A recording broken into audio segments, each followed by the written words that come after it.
Jean-Michel Moreau, je suis en GAEC avec Jean-Luc Joffre, un voisin. On exploite 150 hectares et on a 110 vélages. Nous sommes naisseurs-engraisseurs, en JB de 18 mois, génisse lourde de 28 mois et bien sûr nous engraissons toutes nos vaches de boucherie. Et on sème de 18 à 20 hectares pour faire du métail moissonné en sec et une quinzaine d'hectares de métail qui sera ensilé. Donc tous les ans on prépare entre 30 et 35 hectares de mélange à l'automne.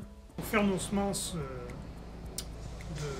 de métail moissonné, on achète nos semences de protéagineux, en semences certifiées, pour assurer quand même une bonne levée et être sûr qu'on moissonne ce que l'on a semé. En revanche, pour la partie qui va être destinée à l'ensilage, on est moins pointilleux. On sème ce que l'on a, mais on ne s'interdit pas quand même, si besoin est, d'acheter un peu plus de protéagineux pour densifier sur la partie azotée. Mais autrement, au niveau des coûts, ça permet quand même des grosses économies. Bien sûr, ce qui est semé est retiré du stock qui est destiné aux animaux, mais bon, ça c'est quand même plus facile à compenser en termes de coûts que d'acheter de la semence certifiée. Là-dessus est arrivée cette idée de faire les mélanges directement à la mélangeuse. Il a fallu s'apprendre un petit peu. La première année, on a repris le mélange au godet sous la goulotte. Bon, avec les risques de fuite, c'est pas très performant.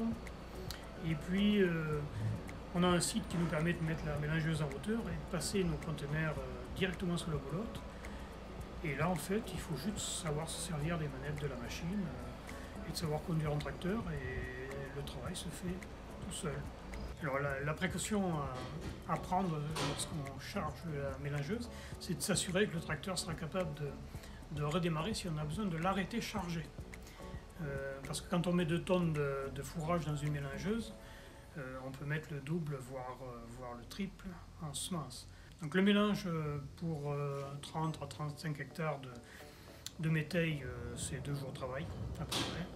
Le temps de passer un coup de balai dans la grange, de mélanger, de remettre dans des sacs, de reprendre, c'est bien 2 jours de travail. À la mélangeuse, bon, allez, 3 heures, c'est à peu près ça.